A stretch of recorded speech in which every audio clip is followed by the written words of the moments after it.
আল্লাহ বলে, বান্দা বলো না, আমি যদি আজকের রাতকে টেনে লম্বা করে সারমাদান ইলা ইয়াউমিল কিয়ামা, কিয়ামত দিবস পর্যন্ত দীর্ঘ করে রাখি, রাত বানিয়ে রাখি, মান ইলাহুন গায়রুল্লাহ, আমি আল্লাহকে বাদ দিয়ে কে আছে তোমার, ইয়াতিকুম বিদিয়াইন, যে আগামী কালকের আলো এনে দিবে, ভোর এনে দিবে, কে আছে কেউ?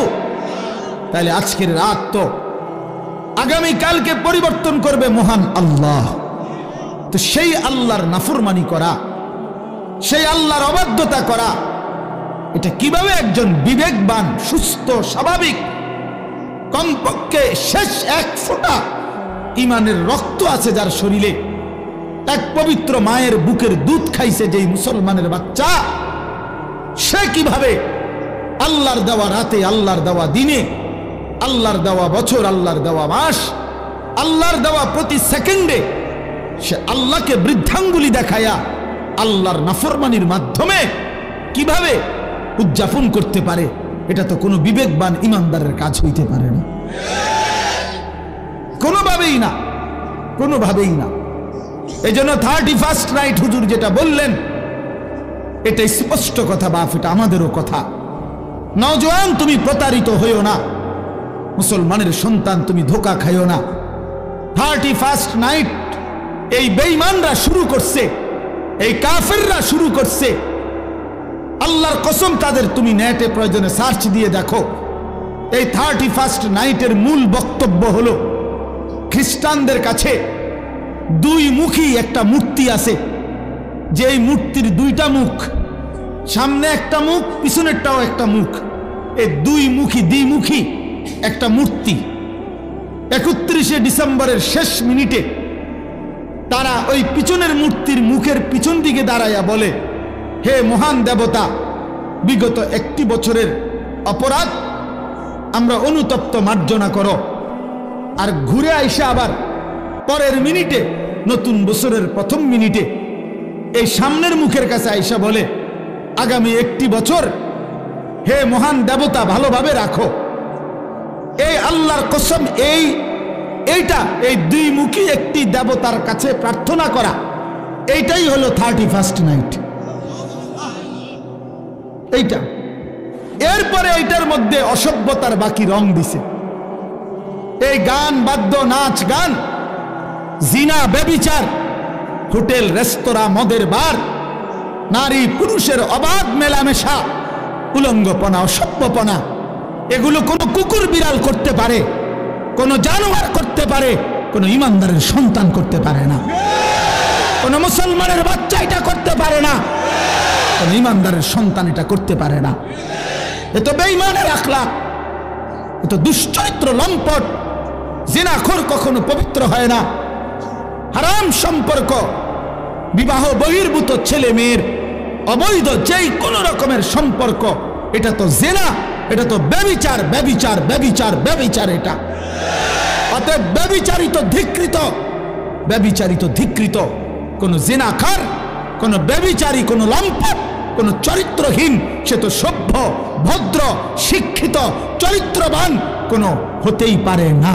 এই জন্য 31st নাইট যারা উদ্বোধন করে, উদ্বোধনের নাম করে, উদযাপনের নাম করে নাচে, গায়, ফুর্তি করে, এরা অসভ্য, এরা অসভ্য, এরা অসভ্য, এরা চরিত্রহীন, এরা লম্পট, এরা লম্পট, এরা লম্পট ছাড়া কিচ্ছু না।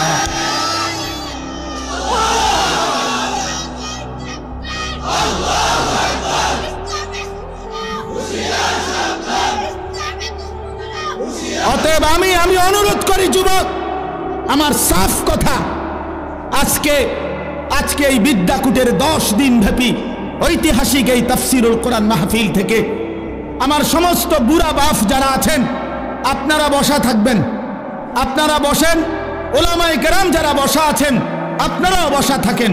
কিন্তু কিশোর, তরুণ, নওজোয়ান, তোমরা যারা এখানে আছো, তোমরা সব দাঁড়ায়া এই বয়স্ক এবং ওলামাদের সামনে ওয়াদা দাও যে 31st নাইটে আমরা থুতু মারি, থুতু মারি, থুতু মারি, থুতু মারি। দাঁড়াও যুবক, দাঁড়াও নওজোয়ান, দাঁড়াও জওয়ান, দাঁড়াও ইমানদার। নারায়ে তাকবীর, আল্লাহু আকবার।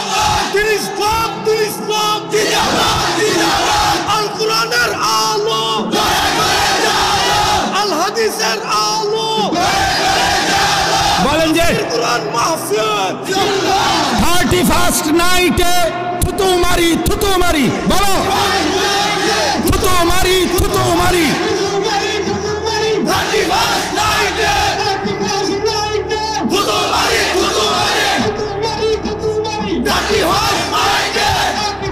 নাইটে থুতু মারি 31st নাইটে। মাশাআল্লাহ। বসো নওজোয়ান, বসো।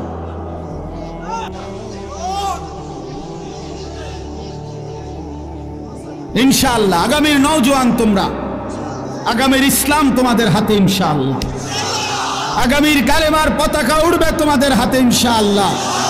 2024 সালের বিদায় নিচ্ছে, 2 উইকেট পড়ছে 2024 সালে ইনশাআল্লাহ। আমার ব্যক্তিগত কথা হলো, অনেকে অনেকভাবে 2024 সালকে মূল্যায়ন করছে। আমার ব্যক্তিগত মূল্যায়ন হলো 2024 সাল উইকেট পড়ার বছর। এবছর প্রথম উইকেট পড়ছে 5ই আগস্টের জালেমের পলায়নের মাধ্যমে। এই বছর দ্বিতীয় উইকেট পড়ছে 8ই ডিসেম্বর সিরিয়ার আরেক জালেম বাশার আল আসাদের পতনের মাধ্যমে। অতএব 5ই আগস্টে 1 উইকেট পড়ছে, 8ই ডিসেম্বর আরেক উইকেট পড়ছে। এই জন্য এই বছর বোলিং ভালো হয়েছে, কড়া বোলিং হয়েছে। 24 সাল উইকেট পড়ছে ভালো, ইনশাআল্লাহ আগামীতে আরো উইকেট পড়বে। আগামীর উইকেট ইসরায়েলের ওই কুত্তা প্রধানমন্ত্রী নেতানিয়াহুর উইকেট, ইনশাআল্লাহ ওই উইকেটটাও পড়ে যাবে ইনশাআল্লাহ। ফিলিস্তিনের বিজয় হবে ইনশাআল্লাহ, কালেমার বিজয় হবে ইনশাআল্লাহ। এত রক্ত, এত শাহাদাত, এত খুন, মুমিনের এত রক্তের বিনিময় মহান আল্লাহ দেবে। আল্লাহ আছে, এখনো আছে। যে মালিক 5ই আগস্টের জালেমকে পলায়ন করতে বাধ্য করেছে, 8ই ডিসেম্বরের জালেমকে পলায়ন করতে বাধ্য করেছে, সেই মালিক ইসরায়েলের কুত্তাকেও পলায়ন করতে দিবে ইনশাআল্লাহ। গুজরাটের কসাই ইমানদার মুসলমানকে ইন্ডিয়ার জমিনে গুজরাটে হত্যাকারী যেই জালেম, সেই নরেন্দ্র মোদীর উইকেটটাও পড়ে যাবে ইনশাআল্লাহ। ইনশাআল্লাহ মনে রাখো, অচিরেই যুবক মনে রাখো, বাংলাদেশের গলিতে গলিতে, রাস্তার মোড়ে মোড়ে, বাজারে মার্কেটে, জেলা উপজেলা, গ্রামে গঞ্জে মাদ্রাসা গড়ে উঠছে। মুসলমানের সন্তান দলে দলে আল্লাহর কোরআন পড়তেছে, হাফেজে কোরআন হইতেছে। সমাজের দিন মজুর একেবারে খেতে খামারে কাজ করে, তারাও তাদের সন্তানকে হাফেজ বানাচ্ছে। সমাজের একেবারে উচ্চ পদস্থ ব্যক্তি যারা, তারাও তাদের সন্তানকে কোরআনের হাফেজ বানাচ্ছে।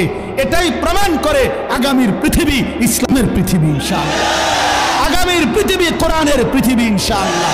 অতএব 130 কোটি ভারতীয় বেঈমান আমাদেরকে চোখ রাঙ্গাইলে আমরা এক বিন্দুও ভয় পাই না। 130 কোটি ইন্ডিয়ার বেঈমানকে আমরা গণাত ধরি না, গণায় ধরি না। আমগরে আলু দিবে না, আটা দিবে না, পেঁয়াজ দিবে না। আলু, পাটা, আটা, পেঁয়াজ তার আব্বার। মোদি তোর আব্বার এগুলো বলে। মাশাআল্লাহ, মাশাআল্লাহ।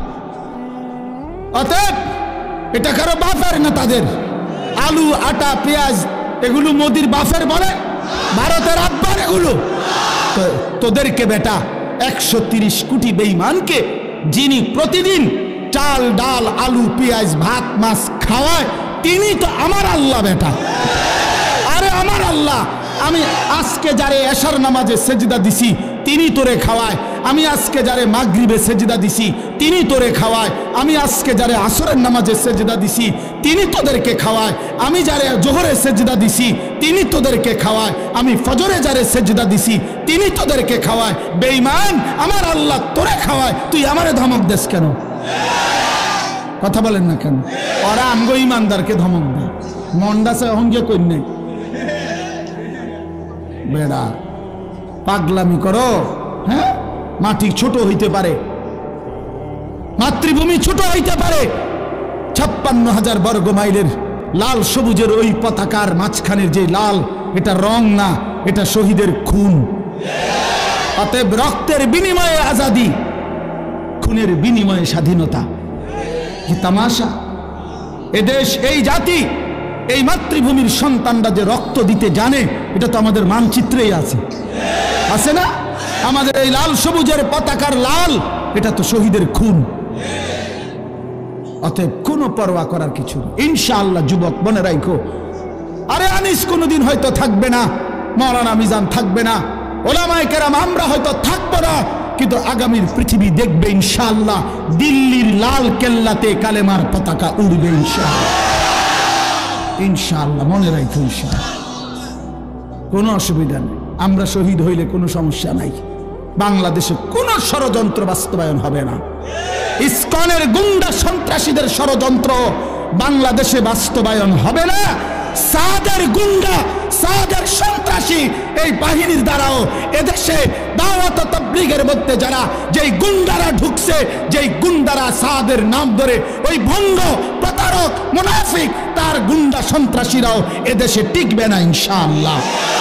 দিল্লির সাদ জানে না এটা বাংলাদেশ, এটা বাংলাদেশ, এটা দিল্লি না, সে জানে না এটা। অতএব এদেশের লক্ষ লক্ষ ওলামায়ে কেরাম, তাওহীদি জনতা, ইমানদারের কলিজায় খুন দিয়েছে। টঙ্গীর বিশ্ব ইজতেমার পবিত্র জমিনকে রক্তে ভাসাইছে যারা, ওরা গুন্ডা, ওরা সন্ত্রাসী। সাদ ভণ্ড, বলো সাদ ভণ্ড, সাদ ভণ্ড, সাদ ভণ্ড। অতএব সাদের কোন কার্যক্রম, তার অনুসারীদের কোন কার্যক্রম বাংলাদেশে হতে দেওয়া হবে না। এদেশ শাহজালালের, শাহপরানের, এদেশ ওলামায়ে কেরামের, এদেশ হাটহাজারীর আল্লামা শাহ আহমদ শফি রহমতুল্লাহ আলাইহির নাফরমান এখন হেফাজতে ইসলাম চিনে না, আল্লামা মামুনুল হক চিনে না, আমাদের ওলামায়ে কেরামকে চিনে না, মামুনুল হক তার বাপ মামুনুল হককে চিনে না, হেফাজতে ইসলামকে চিনে না।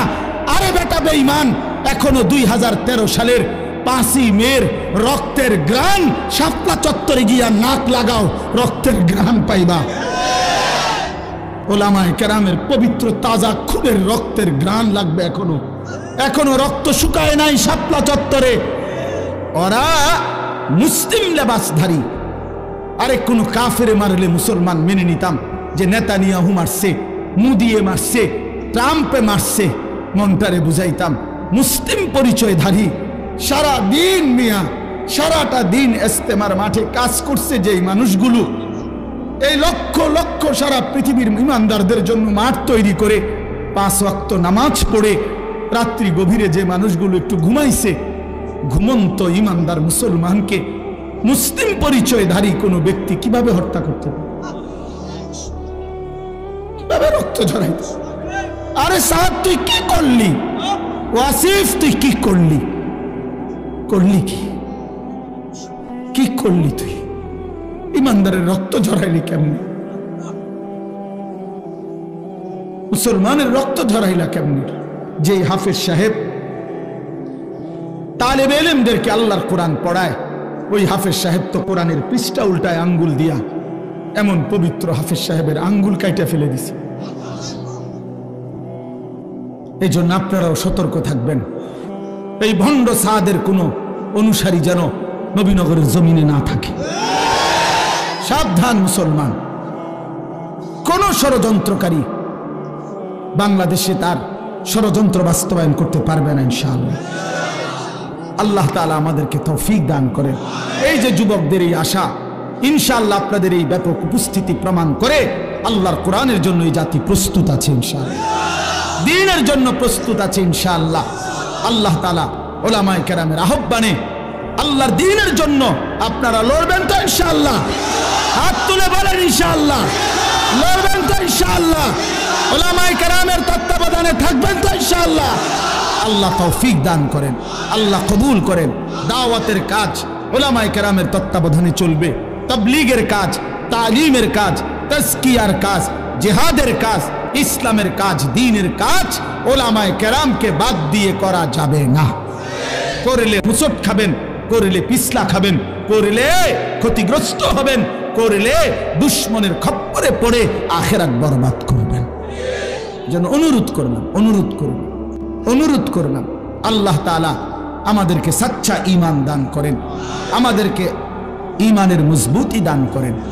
ভাই বললেন মাশাআল্লাহ, আমার হুজুর বলছেন এতক্ষণ তওবার কথা, ফিরে আসার কথা। তো এক যুবক, এক ভাই যোগাযোগ করছে, সে তার জিন্দেগি পাল্টাইতে চায়। আমি তো হুজুর আলহামদুলিল্লাহ প্রতিনিয়ত অসংখ্য যুবকের চিঠি আমার কাছে আসে, চিঠি দেয়, কাগজে লিখে, মোবাইলে মেসেজ পাঠায়, আমার ঘনিষ্ঠ সাথীদের কাছে জানায়। আলহামদুলিল্লাহ প্রতিদিন বিশ্বাস করেন বাংলাদেশের যুবক ছেলেরা আল্লাহর দিকে ফিরতেছে, গুনাহ ছেড়ে দিচ্ছে ইনশাআল্লাহ। গুনায় মজা নাই, নারীর ছবি দেখতে দেখতে আর সুখ নাই, উলঙ্গ দৃশ্য দেখতে দেখতে আর সুখ নাই। অসংখ্য যুবকের চেহারা, সুরত, শরীর, যৌবন, শারীরিক ক্ষমতা, যৌবনের ক্ষমতা সব নষ্ট করে ফেলছে, সব চরিত্রহীন হইয়া বরবাদ করে দিছে। আজ দুদু অন্ধকার ছাড়া, মরিচিকা ছাড়া আর কিছুই দেখে না। এজন্য যুবক ছেলে তোমাদেরকে বলি, ভাই নষ্ট হইও না। 7 জন যুবক হিম্মত করে দাঁড়াইছিল, আসহাবে কাহাফের 7 জন যুবক। আল্লাহ তাআলা তাদের ঈমান, পুরা দেশ কাফের, আর এই 7টা যুবক প্রথম ঈমানদার হয়ে দাঁড়াইছিল। আল্লাহ বলছে তোমরা ঘুম যাও, তোমাদের ঈমানে আমি আল্লাহ খুশি হলাম, তোমাদের পক্ষ হয়ে পুরা জাতির সংশোধনের কাজ আমি আল্লাহ করে দিচ্ছি, তোমরা ঘুম যাও। ঘুমো। 309 বছর পরে আল্লাহ এই 7 যুবককে ঘুম থেকে উঠাইয়া আল্লাহ বলছে এবার এলাকায় গিয়া হাঁটো, ঘুরো, যাও, দেখে আসো, দেখবা বাদশাহ ইমানদার, জনগণ ইমানদার। ঠিক ঘটনা আসহাবে কাহাফ, 7 যুবক। হুজুর আমি এইবার প্রতি বছর আমি সন্দ্বীপ যাই মাহফিলে, চট্টগ্রাম সন্দ্বীপ উপজেলায়। এই সন্দ্বীপে বঙ্গোপসাগর পার হইয়া যাইতে হয় স্পিড বোটে, অনেক মানে ভয়ের এই জায়গাটা পার হওয়া অনেক দূর। তো প্রতি বছরই আমরা যাওয়ার চেষ্টা করি, বাংলাদেশের সব ওলামায়ে কেরাম যায় সন্দ্বীপে। বড় বড় বুজুর্গ, আমাদের শায়েখে সন্দ্বীপি ইদ্রিস সন্দ্বীপি রাহমাতুল্লাহর মতো মহান বুজুর্গ সন্দ্বীপের। তো এই বছর, গত বছর 2023 সালের অক্টোবর নভেম্বর মাসে, এই একটা কারগুজারি শুনেন, অক্টোবর নভেম্বর মাসে 4টা কলেজের ছেলে, ওরা আপনার প্রতিদিন ফজরের নামাজ জামাতে পড়ে, তো পইরা সাগরের পারে হাঁটে।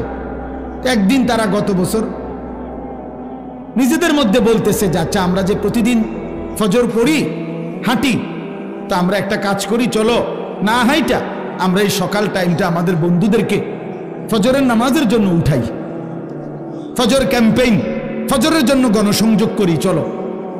এই কথা নিয়ত করে 4 বন্ধু কি করবে, কার কাছে যাবে, একটা খসড়া পরিকল্পনার জন্য একটা কাগজ খুঁজছে, আর এই যে লেখি আমরা অহনি কাগজ নাই তাদের, এই মুহূর্তের লগে সাথে কাগজ ছিল না।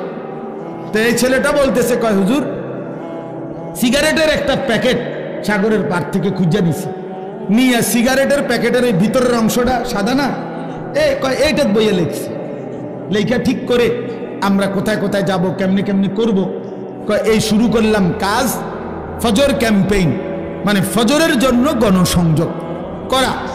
এরপরে আলহামদুলিল্লাহ দেখেন, এই বছর 19শে নভেম্বর আমি এরকম, এটার মতো হবে, আরো বড় হবে প্যান্ডেল, ওই সন্দ্বীপের সবচেয়ে বড় মাদ্রাসা, যিনি পুরা সন্দ্বীপ উপজেলা ইত্তেহাদুল উলামার সভাপতি, মুরব্বী হুজুরের মাদ্রাসার মাহফিল, ওরা আমারে বলছে আগে যে হুজুর রাত্রে যেখানে মাহফিল হবে সেখানে ফজরের পরে ওই প্যান্ডেলে আমাদের মাহফিল, মানে ওদের আলাদা।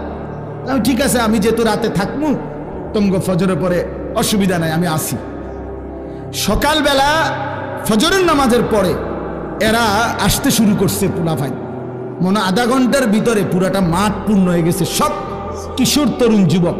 আল্লাহর কসম দাঁড়াইয়া ওরা, এই ছেলে বলতেছে হুজুর আমাদের এই 1 বছরের মেহনতে আমরা এই 4-5 জন যুবক শুরু করছিলাম ফজরের জন্য ঢাকা, আল্লাহর দয়া 1 বছরে 4,500 ছেলে লিস্টি করা আমাদের প্রতিদিন ফজরের নামাজ জামাতে। কি করতে পারে যুবক? যুবক চাইলেই সমাজের প্রত্যেকের হাতে হাতে মদের বোতলও তুলে দিতে পারে, যুবক চাইলে প্রত্যেকের হাতে হাতে নামাজের মুসল্লাও তুলে দিতে পারে। যুবককে আল্লাহ শক্তি দিছেন, তো আল্লাহ তো শক্তি দিছেনই কাজ নেওয়ার জন্য, না তো শক্তি কেন দিলেন? আল্লাহ তাআলা যৌবন কালকে বলছেনই কুওয়াত, শক্তি। আল্লাহুল্লাযী খালাকাকুম মিন দুফিন, আল্লাহ বলছে তোমাদেরকে আমি সৃষ্টি করেছি দুফ, দুর্বল অবস্থায়, তার মানে শিশুকাল। সুম্মা জাআলা মিন বাদি দুফিন কুওয়াতান, অতঃপর সেই দুর্বলতার পরে আমি তোমাদেরকে দিলাম শক্তি মানে যৌবন। সুম্মা জাআলা মিন বাদি কুওয়াতিন দুফান ওয়া শাইবা, পুনরায় আবার সেই শক্তির থেকে আবার ফিরিয়ে দিলাম দুর্বলতা এবং বার্ধক্য। তাহলে বোঝা গেল শিশুকালও দুর্বল, বৃদ্ধকালও দুর্বল, তাহলে শক্তি কখন? আল্লাহ কোরআনে বলছে। এই জন্য অনেক নওজোয়ান, আমি তোমাদের জন্য দিল থেকে দোয়া করি বন্ধু, রাত এই গভীরে আমরা প্রত্যেকেই এই 10 দিন ব্যাপী ঐতিহাসিক এই তাফসীরুল কোরআন মাহফিলে তোমরা নিজেকে পরিবর্তনের সিদ্ধান্ত নাও। ঠকবা না ইনশাআল্লাহ। আল্লাহকে সেজদা দিয়ে কেউ ঠকে না, প্রিয় নবী সাল্লাল্লাহু আলাইহি সাল্লামকে অনুসরণ করে কেউ ঠকে না। আল্লাহ তাকে দামি বানায় দুনিয়াতেও আখিরাতেও। আখিরাতেও কোনো পাপী, কোনো চরিত্রহীন, কোনো লম্পট, কোনো দুশ্চরিত্র বন্ধু সে মানুষের কাছে ঘৃণিত হয়, ঘৃণিত হয়। তোমরা যারা 5 ওয়াক্ত নামাজ পড়ো না, তোমরা লজ্জিত ঘৃণিতই হবা ভাইয়া। আল্লাহ তাআলা আমাদের সন্তানদেরকে বুঝার তৌফিক দান করেন। আমি শুধু আয়াত পড়ছি, অল্প একটু বলি, তাইলেই আমার কথা শেষ। এই কোরআনুল কারীমের এই সূরার তরজমাটুকু বলি। 30 নম্বর পারা একটা ছোট্ট সূরা আমি পড়ছিলাম, 94 নম্বর সূরা। এটা আমার বলার উদ্দেশ্য আছে, এই পড়ার উদ্দেশ্যটা হইল এটার মধ্যে আমাদের প্রিয় নবী সাল্লাল্লাহু আলাইহি সাল্লামকে সরাসরি আল্লাহ তাআলা সম্বোধন করে নবীজি সাল্লাল্লাহু আলাইহি সাল্লামকে কিছু কথা বলেছেন এবং নবীজির মর্যাদা, সান্ত্বনা, ইজ্জত, আজমত আল্লাহ তাআলা তুলে ধরেছেন। এখানের মূল বিষয়টা হইল প্রিয় নবী সাল্লাল্লাহু আলাইহি সাল্লাম 40 বছর বয়সে তিনি যখন ইসলাম প্রচারের দায়িত্ব পেলেন, আল্লাহ বললেন মানুষকে আল্লাহর দিকে ফিরাবার, তখন একটা মিনিট শুধু চিন্তা করেন যে নবীজি সাল্লাল্লাহু আলাইহি সাল্লাম একটা মিনিট ভাবেন শুধু 40 বছর বয়সে আল্লাহ পাক যখন ওনাকে দায়িত্ব দিলেন তখন তিনি কোন সমাজে দাঁড়াইলেন। 1 নম্বর কথা হলো আল্লাহ তাআলা তাকে যেই জিম্মাদারি দিলেন এই দায়িত্ব পালনের জন্য এই মুহূর্তে তার সাথে একজন সহযোগিতাকারী কেউ নাই। প্রথম দিন কল্পনা করেন যে কেউ নাই, উনি একাই।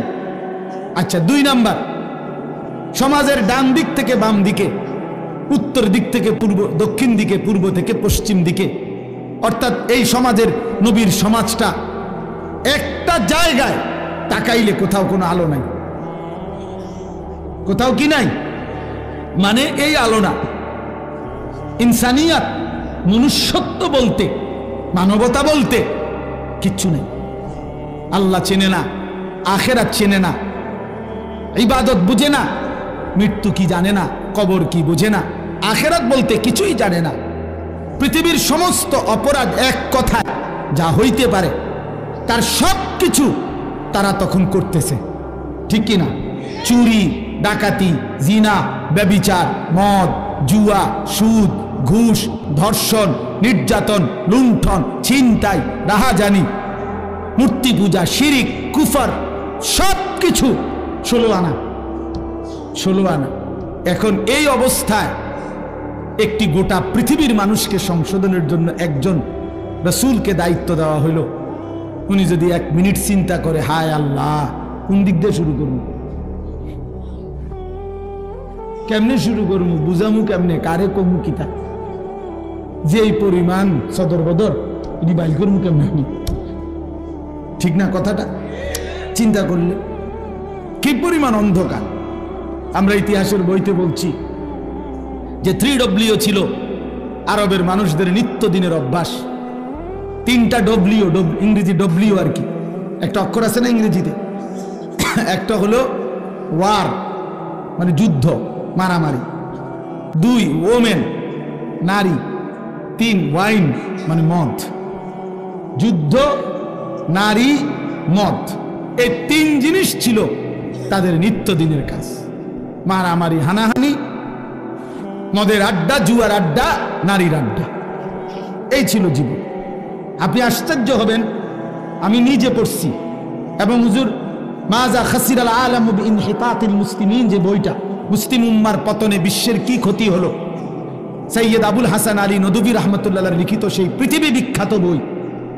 ওলামায়ে কেরামের অক্ষরে অক্ষরে বর্তমান যুগ চাহিদা অনুপাতে আমি নওজোয়ান আলেম যারা আছেন আপনাদেরকে অনুরোধ করলাম এই বইটা পড়েন, এখানে লাইনে লাইনে পড়েন। আল্লামা আবু তাহের মিসবাহ দামাত বারাকাতুম আদিব সাহেব হুজুর অনুবাদ করছে, এটা পড়েন, ফায়দা হবে। 1450 বছরের ইতিহাস বুঝবেন। তো ওইখানে আছে যে এই জাহিলি সমাজে একটি মতবাদ ছিল, একজন ধর্মগুরু ঘোষণা দিছিল তখনকার সময়ে নবীজির আগমনের পূর্বে 3 জিনিসে কারো কোনো একক মালিকানা নাই, সবার সমান মালিকানা। 3টা জিনিসের মধ্যে, 1 আগুন, আগুন সবার মালিকানা, 2 পানি, 3 নারী। নাউযুবিল্লাহ, কথা বুঝেন নাই? আগুন, পানি, নারী, কারো একক অধিকার নাই। নারী যেখানেই থাকুক, যার কার এটা কোনো কথা নাই, যার যেখানে ইচ্ছা উপভোগ করবে, তার কোনো ব্যক্তি স্বাধীনতা, ব্যক্তি পরিচয় বলতে কিছু নেই। এত জঘন্য ছিল সমাজ, এত নিকৃষ্ট ছিল সমাজ। সেই সমাজটাকে পরিবর্তন করার জন্য আল্লাহ তাআলা নবী সাল্লাল্লাহু আলাইহি সাল্লামকে বলছেন। আপনি চিন্তা করে দেখেন কত বড় ভারী দায়িত্ব। আমার যদি বলে যে এই বাংলাদেশের অথবা আমার ইউনিয়নের সবডি মদখোর, ফুট্টাখোর, বাবাখোর, ডাইলখোর, ইয়াবাখোর, এগুলারে ঠিক করা, তো আমার জান শেষ। এরপরে তো সুদখোর, ঘুষখোর হয়েছে আলাদাই, বাকি সিটার বাটফার তো আলাদাই আছে। শুধু বাবাখোর ঠিক করতে গেলে তো আমি দাদাখোর হয়ে যাবো, আমার হায়াত শেষ হয়ে যাবে। তাইলে রাসূলুল্লাহ কথাটা খেয়ে আমি একবারে বললে ফেলবো অর্থ, শুধু প্রেক্ষাপটটা বলতেছি। নবী সাল্লাল্লাহু আলাইহি সাল্লামকে তাইলে আল্লাহ তাআলা কত বড় ভারী জিম্মাদারি দিছে।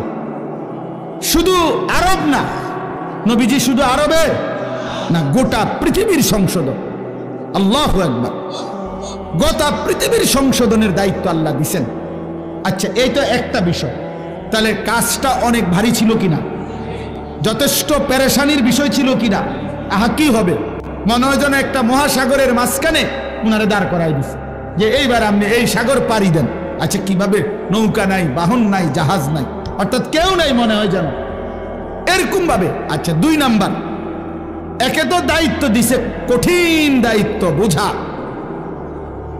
এবার আল্লাহ তাআলা বলছেন আরেকটা কথা, ফাস্তাকিম কামা উমিরতা। বন্ধু সাবধান, আপনাকে যে আদেশ করা হয়েছে, যে দায়িত্ব মানুষের সংশোধন, আমার বান্দাদের পরিবর্তন, এটার থেকে এক সুতা, এক চুল আপনি কিন্তু নড়বেন না।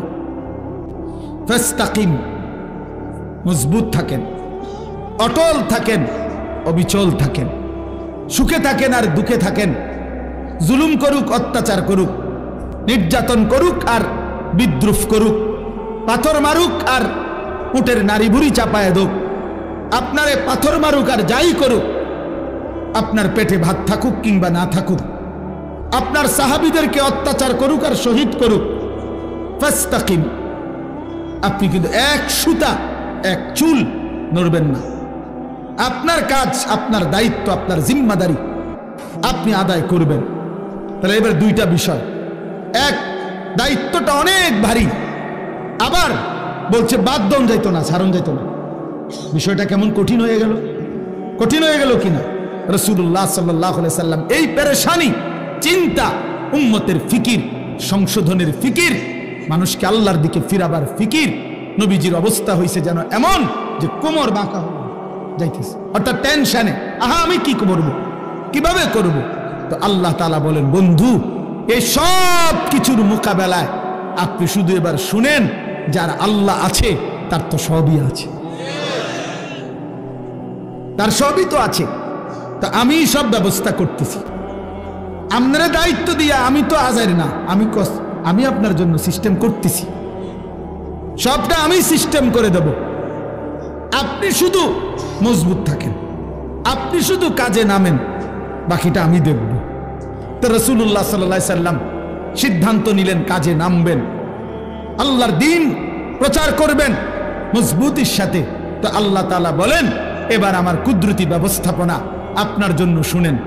এক, আলাম নাশরাহ লাকা সাদরাক, আমি আল্লাহ প্রথম আপনার দিল, আপনার কলিজার ভিতরে ইলম, হিকমত, আখলাক, হিম্মত, ইস্তেকামত, শুজাআত, বীরত্ব, যা দরকার আল্লাহর দ্বীন পৃথিবীর শেষ প্রান্ত পর্যন্ত পৌঁছাবার জন্য, তার সবটা আমি আল্লাহই আপনার সিনাতে দিয়ে দিলাম।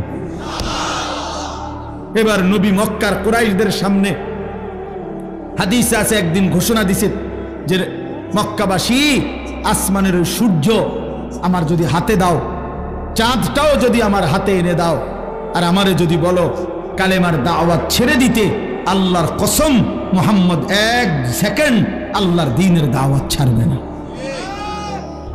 এই কলিজার মধ্যে আল্লাহ এমন ঈমান দিয়েছে, ওয়াল্লাহি লা ওয়াদাতুমুশ শামসা ফি ইয়ামিনি ওয়াল কামারা ফি ইয়াসারি ওয়া আমারতুম আন আতরুকা হাদিহি দাওয়া লান আতরুকাহা হাত্তা উনাফিজাহা আও আমুতা ইলাল্লাহ।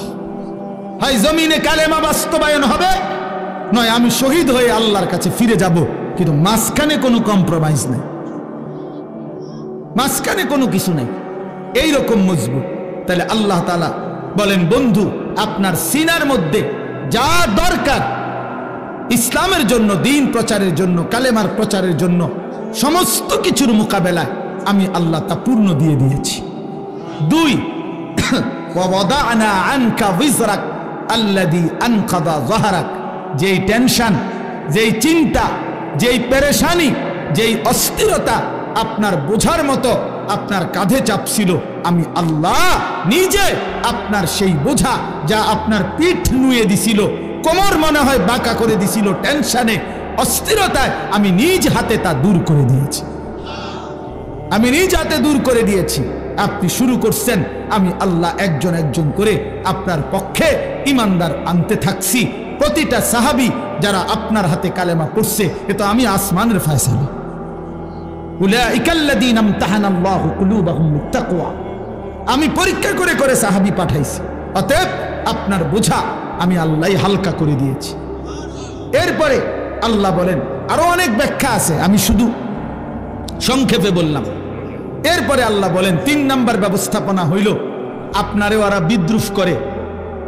এই মানুষগুলো আপনারে কখনো বলে পাগল, কখনো বলে কবি শায়ের, কখনো বলে আপনি আবলাহ, নির্বোধ, আপনাকে জাদুকর বলে, বিভিন্ন কিছু জুলুম অত্যাচার করে, আপনারে বিদ্রুপ করে, আপনাকে লজ্জিত লাঞ্ছিত করে।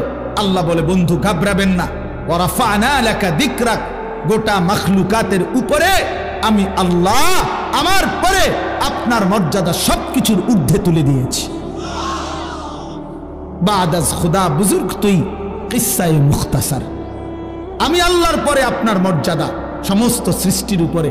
যেন আল্লাহ মেরাজে নিয়া আরশে আজিমের উপরে দাঁড় করাইয়া আল্লাহ যেন নবীকে বলছে, বন্ধু নিচের দিকে তাকায় দেখেন, আমার গোটা সৃষ্টি আপনার কদমের নিচে, আপনি গোটা মাখলুকাতের ঊর্ধ্বে, আমি আল্লাহর পরে, অতএব এটাই আপনার মর্যাদা।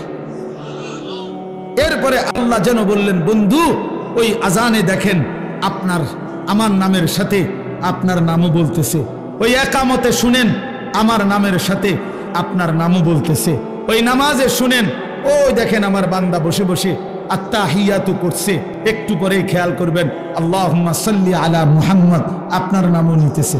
ও কবরের দিকে তাকায় দেখেন মুনকার নাকির প্রশ্ন করতেছে আমার বান্দাকে, আমার নামও নিছে, আপনার কথাও জিজ্ঞাসা। দেখেন দেখেন দেখেন আপনার কথাও জিজ্ঞাসা করছে। হাসরের ময়দানেও শুনবেন আপনার নাম, জান্নাতেও শুনবেন আপনার নাম। ইদা যুকিরতু যুকিরতা মাই, আমি আলোচিত হলে আপনিও আলোচিত হবেন। আমি আছি তো আপনি বন্ধু আছেন, আমার ইজ্জত সম্মান থাকবে, তো আপনার সম্মানও থাকবে।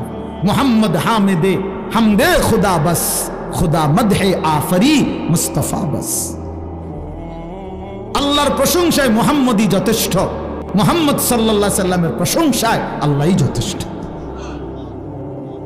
এরপরে আল্লাহ বলেন ফা ইন্না মাআল উসরি ইউসরা, ইন্না মাআল উসরি ইউসরা। আল্লাহ বলে বন্ধু ঘাবড়াবেন না, আমি জানি দ্বীনের এই কাজ করতে গিয়ে, আল্লাহর দিকে মানুষকে ডাকতে গিয়ে, আমার কালেমার দাওয়াত দিতে গিয়ে প্রতি মুহূর্তে আপনি কষ্ট পাবেন, যন্ত্রণা। এই কষ্টের পরে আমি আল্লাহ আপনার জন্য ইউসর, শান্তি রাখছি, স্বস্তি রাখছি, নিরাপত্তা রাখছি। ঘাবড়াবেন না।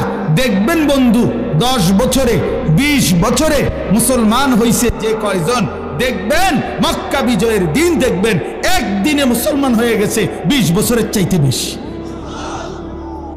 এই মাওলা, আপনি আমারে কার কাছে পাঠাইলেন?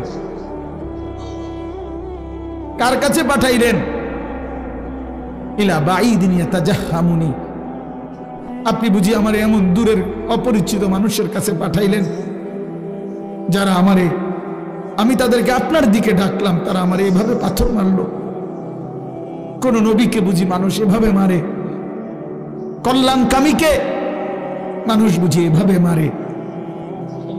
আম ইলা আদুবিন মাল্লাকতাহু আমরি, নাকি আপনি আমার এমন কোন দুশমনের কাছে পাঠাইলেন যার উপরে আমার কোনো ক্ষমতাই ছিল না? আপনি আমারে কার কাছে পাঠাইলেন? কিন্তু এই মনের আবেগ এগুলো বইলা এই একটা কথা হুজুর বলছে, নবীজি এটাই আমাদের শেষ কথা। আমার নবীজি তখন বলছে, আল্লাহ যা বলছি তা তো মনের কষ্টে বলছি, কিন্তু শেষ কথা হলো মাওলা ইন লাম তাকুন আলাইয়া গাদাবুন ফালা উবালি। শুধু রাত গভীরে বলেন, আপনি যদি আমার উপরে নারাজ না হন, আপনি যদি আমার উপরে রাগ না করেন, আপনি যদি খুশি থাকেন, ফালা উবালি, আমি কোনো পরোয়া করি না, আমি কোনো পরোয়া করি না। এই পাথরের আঘাত সয়ে গেলাম, শুধু আপনি বলেন আপনি আমার উপরে রাজি কিনা। এই কথাটা মাওলা যদি বলেন আপনি খুশি, আমার সারা দেহ রক্ত ঝরুক, কোনো অসুবিধা নাই। এজন্য সাদ তুমি ভালো করো নাই, তুমি তোমার গুন্ডা সন্ত্রাসী দিয়ে ইমানদারের রক্ত ঝরিয়েছ, কিন্তু তুমি জানো না রক্ত ঝরানো, শহীদের খুন ঝরা, এ তো রাসূলুল্লাহ সাল্লাল্লাহু আলাইহি সাল্লামের দেহ মোবারক থেকে ঝরেছে। যদি মুমিনের উপরে আল্লাহ রাজি হয়, উলামায়ে কেরাম আজকে নতুন করে একদিন 2 দিন না, রাসূলুল্লাহ সাল্লাল্লাহু আলাইহি সাল্লাম যে ওয়ারাসাত উত্তরাধিকার উম্মতের উলামায়ে কেরামকে দিয়ে গেছে, 1450 বছরের উম্মতের উলামায়ে কেরাম আপনাদের পাহারাদার। আপনারা শুনতে চাইলেও আমরা বলবো, আপনারা শুনতে না চাইলেও আমরা বলবো, যেখানেই অন্যায়, যেখানেই কুফর, যেখানেই শিরিক, যেখানেই বিদআত, যেখানেই গোমরাহি, সেখানেই উলামায়ে কেরামের প্রতিবাদ। এটা চলতেই থাকবে, এটা চলতেই থাকবে, এটা চলতেই থাকবে, এটা চলতেই থাকবে। এই জন্য যুগ যুগ ধরে উলামায়ে কেরাম আপনাদের ঈমান আমলের পাহারাদারি করে, পাহারাদারি করে। ইমাম মুহাম্মদ রাহমাতুল্লাহ আলাইহি সারা রাত ঘুমাইতেন না, আমরা কিতাবে নিজে পড়ছি। ইমাম আবু হানিফার ছাত্র ইমাম মুহাম্মদ সারা রাত ঘুমাইতেন না, মাসআলা লিখতেন, ফতোয়া লিখতেন। তো উনারে জিগাইতো, হযরত আপনি ঘুমান না কেন? উনি বলতো, জানো এই দেশবাসী আমার মতো এক মুহাম্মদ ছোট্ট, তার উপরে ভরসা করে তারা ঘুমায়, তারা ভাবে মুহাম্মদ জেগে আছে, সে আমাদের জন্য শরীয়তের মাসআলা গবেষণা করতেছে, আমাদের যা জরুরত আমরা তা তার কাছে জিজ্ঞাসা করে নেব, এই আশায় সাধারণ জনগণ আরামসে ঘুমায়। যে মানুষ আমাদের উপরে ভরসা করে ঘুমায়, আমি কেমনে ঘুমাই তাদের এত বড় দায়িত্ব নেই। কাইফা আনামু ওয়ান নাসু ইয়ানামুনা তাওয়াক্কুলান আলাইনা, এই আরবি আবার, আমি কিভাবে ঘুমাবো অথচ মানুষ তো আমার উপরে আস্থা রেখে ঘুমায়। যে মুহাম্মদ জেগে আছে, সে লিখতেছে, সে মাসআলা লিখতেছে। আল্লাহ তাআলা আপনাদের সবাইকে কবুল করে নেন। আজকের এই তাফসীর মাহফিলে আল্লাহ তাআলা আপনাদেরকে ভরপুর বরকত দান করেন। কোরআনের সাথে থাকবেন তো ইনশাআল্লাহ? আল্লাহর দ্বীনের উপরে থাকবেন তো ইনশাআল্লাহ? ওলামায়ে কেরামের সাথে থাকবেন তো ইনশাআল্লাহ? হ্যাঁ, আল্লাহ তাআলা আপনাদেরকে কবুল করেন, তৌফিক দান করেন। 10 দিন ব্যাপী তাফসীরুল কোরআন মাহফিলের সমস্ত আলোচনা আল্লাহর কোরআনের নূর আমাদের দিলের মধ্যে আল্লাহ জ্বালায়া দেন। আমিন। সুবহানাল্লাহি ওয়া বিহামদিহি।